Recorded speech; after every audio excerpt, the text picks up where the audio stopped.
Imagine करो, month का last week चल रहा है, तुम्हारी सैलरी सिर्फ 3 हफ्ते पहले आई थी, लेकिन जब आप अपना बैंक बैलेंस चेक करते हो तो अचानक से एक अजीब सा टेंशन फील होता है। पैसे ऑलमोस्ट खत्म हो चुके हैं और तुम्हें याद भी नहीं कि एक्चुअली खरीदा क्या था। ऐसा क्यों लगता है कि इनकम अकाउंट में आते ही गायब हो जाती है? क्या सब कुछ इतना महंगा हो गया है या फिर प्रॉब्लम कहीं और है? तुम्हारे मनी मैनेज करने के तरीके में। तुम्हें लग सकता है सोल्यूशन सिंपल है, ज्यादा काम करो और ज्यादा कमाओ। लेकिन क्या हो अगर असली प्रॉब्लम तुम नहीं बल्कि एक ब्रोकन सिस्टम हो जो धीरे धीरे तुम्हारी वेल्थ को गायब कर रहा है?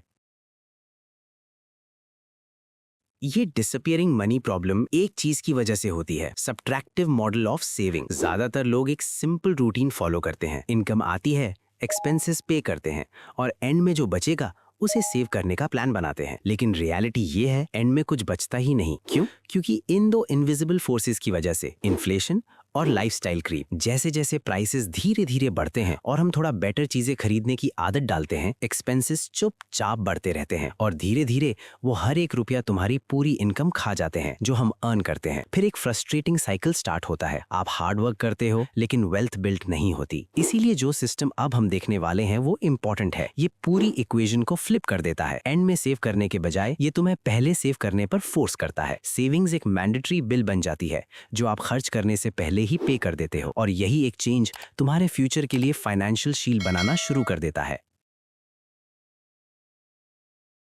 इस ब्रोकन सिस्टम को फिक्स करने के लिए हम इसे रिप्लेस करते हैं एक प्रिस्क्रिप्टिव बजटिंग मॉडल से। सिंपल टर्म्स में इक्वेशन बन जाती है income minus savings equals expenses. मतलब सेविंग्स को लक पे नहीं छोड़ते, उसे एक फिक्स्ड बिल की तरह ट्रीट करते हैं जो सबसे पहले पे होता है। अब रियल लाइफ में ये कैसे दिखता है? सबसे पहले अपनी नेट मंथली इनकम चेक करो जो एक्चुअल टेक होम पे है। फिर सैलरी डे पर उसका एक हिस्सा ऑटोमेटिकली इन्वेस्टमेंट्स में मूव कर दो। इसे कहते हैं पे योरसेल्फ फर्स्ट प्रिंसिपल। जब ये पैसा साइड में हो जाता है तो जो बचा है वही आप स्पेंड कर सकते हो। और ट्रैक पे रहने के लिए लिमिट सेट करो और थोड़ा बफर रखो अनएक्सपेक्टेड एक्सपेंसेस के लिए। अब इसे प्रैक्टिकल बनाने के लिए एक सिंपल स्ट्रक्चर यूज होता है, द 50-30-20 रूल। ये इनकम को 3 पार्ट्स में डिवाइड करता है, 50% एसेंशियल नीड्स के लिए, 30% वांट्स के लिए और 20% सेविंग्स और इन्वेस्टमेंट्स के लिए। चलो इसे रियल बनाते हैं। आरएफ को लो, वो हर महीने टैक्स के बाद 80,000 रुपीज अर्न करता है। इस रूल के हिसाब से 40,000 उसके एसेंशियल नीड्स में जाते हैं, rent, groceries, electricity, insurance. 24,000 wants के लिए जैसे फूड, आउटिंग या एंटरटेनमेंट। और इन सब पर स्पेंड करने से पहले वो 16,000 डायरेक्ट सेविंग्स और इन्वेस्टमेंट्स के लिए साइड कर देता है। यही मेन पॉइंट है, सेविंग्स पहले होती है, लास्ट में नहीं। लेकिन बिगिनर्स यही गलती करते हैं, वो 50% रूल को स्ट्रिक्ट समझ लेते हैं, जबकि रियलिटी में ये फ्लेक्सिबल होता है। अगर आप मुंबई जैसी सिटी में रहते हो जहां रेंट हाई होता है तो 50% के अंदर रहना अनरियलिस्टिक हो सकता है। अगर आप जबरदस्ती करोगे तो फ्रस्ट्रेशन आएगा और आप गिव अप कर दोगे। इसलिए सिंपल रूल है, रेशो को अपनी लाइफ के हिसाब से एडजस्ट करो, लेकिन सेविंग फर्स्ट की हैबिट कभी मत छोड़ो। अब इतना सब जानते हुए भी हम सब कुछ स्पेंड करने का अर्ज क्यों फील करते हैं? क्या ये सिर्फ डिसिप्लिन की प्रॉब्लम है या कुछ और भी चल रहा है? आंसर है डिजिटल पेमेंट्स की साइकोलॉजी। जब आप कैश से पे करते हो तो एक रियल लॉस फील होता है, लेकिन डिजिटल पेमेंट्स में वो फीलिंग ऑलमोस्ट गायब हो जाती है। बस स्कैन करो और हो गया। यहीं से एक चीज क्रिएट होती है, अफोर्डेबिलिटी इल्यूजन। स्पेंडिंग इजी लगती है, ऑलमोस्ट इनविजिबल, और इसी वजह से इंपल्सिव बाइंग होती है और बाद में रिग्रेट आता है। अगर आप अपने ट्रांजैक्शंस ट्रैक नहीं कर रहे तो आपका बजट काम ही नहीं करेगा। यहीं पर ज्यादा लोग फेल होते हैं। जैसे क्रेडिट कार्ड यूज करना